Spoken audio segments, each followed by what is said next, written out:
ನಮಸ್ತೆ. ಶ್ರೀ ಶಿವಶಕ್ತಿ ಯೋಗ ಕೇಂದ್ರದಿಂದ ಸರೋಜ.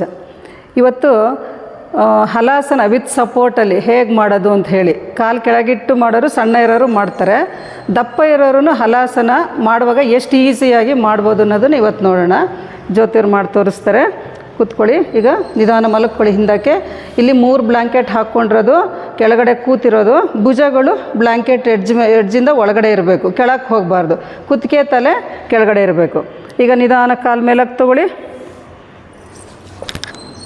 ನಾನು ಅವ್ರಿಗೆ ಹೆಲ್ಪ್ ಮಾಡ್ತಿದ್ದೀನಿ. ಇಲ್ಲಿಡಿ, ಸ್ವಲ್ಪ ಒಳಗೆ ತೊಗೊಳ್ಳಿ. ಹಾಗೆ ಈಗ ನೂಕಿ ಕೈ ಸಪೋರ್ಟ್ ತೊಗೊಳ್ಳಿ, ಸೊಂಟಕ್ಕೆ ಸಪೋರ್ಟ್ ತೊಗೊಳ್ಳಿ.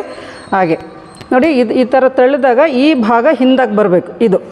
ಈ ಭಾಗ ಹಿಂದಕ್ಕೆ ಪುಷ್ ಮಾಡಿ ಆ ಪಟ್ಟಿ ಮೇಲೆ ಕಾಲನ್ನ ಸ್ವಲ್ಪ 1 ಇಂಚ್ ಕೆಳಗೆ ತೊಗೊಳ್ಳಿ. ಕಾಲು 1 ಇಂಚ್ ಕೆಳಗೆ ಹಾಗೆ ಒತ್ಬಿಟ್ಟು ಹೀಲ್ಸ್ನ ಕಿಟಕಿ ಕಡೆಗೆ ನೂಕಿ ಇದನ್ನು ಈ ಥರ ಸ್ಟ್ರೆಚ್ ಮಾಡ್ತಾಯಿರಿ. ಇದು ಮಾಡಿದಾಗ ಏನಾಗುತ್ತೆ, ಅವ್ರಿಗೆ ಭುಜ ಬ್ಲ್ಯಾಂಕೆಟ್ ಮೇಲೆ ಇರುವಾಗ ಕುತ್ತಿಗೆ ಮೇಲೆ ಪ್ರೆಷರ್ ಬರೋಲ್ಲ. ಮತ್ತು ಮೊಣಕೈ ಸಪೋರ್ಟ್ ತೊಗೊಂಡಿರೋ ಮೊಣಕೈ ಒಳಗಡೆ ಇರೋದ್ರಿಂದ ಬೆನ್ನೇರ ಇರುತ್ತೆ ಮತ್ತು ಚೆಸ್ಟ್ ಚೆನ್ನಾಗಿ ಓಪನ್ ಆಗಿ ಬ್ರೀದಿಂಗ್ ಈಸಿ ಇರುತ್ತೆ. ನೋಡಿ, ಇದು ಮಾಡೋದ್ರಿಂದ ಥೈರಾಯ್ಡ್ ಪ್ರಾಬ್ಲಮ್ ಕಡಿಮೆ ಆಗುತ್ತೆ. ಮತ್ತು ಹಲಾಸನ ಈಸಿಯಾಗಿ ಮಾಡ್ಬೋದು, ಎಲ್ಲರೂ ಮಾಡ್ಬೋದು. ನೋಡಿ, ಇವ್ರು ದಪ್ಪ ಇದ್ದಾರೆ, ಅವ್ರಿಗೇನು ಇದು ಬೇಜಾರಿಲ್ಲ, ನಾನು ಮಾಡ್ಬೋದು ಅಂತ ಅವ್ರು ಮಾಡಿ ತೋರಿಸ್ತಾ ಇದ್ದಾರೆ. ಸ್ವಲ್ಪ ಹೊತ್ತಿದ್ದು ನಿಧಾನ ವಾಪಸ್ ಬರಬೇಕು. ನಿಧಾನ ವಾಪಸ್ ಬನ್ನಿ, ಕಾಲು ಕೆಳಗೆ ತೊಗೊಳ್ಳಿ.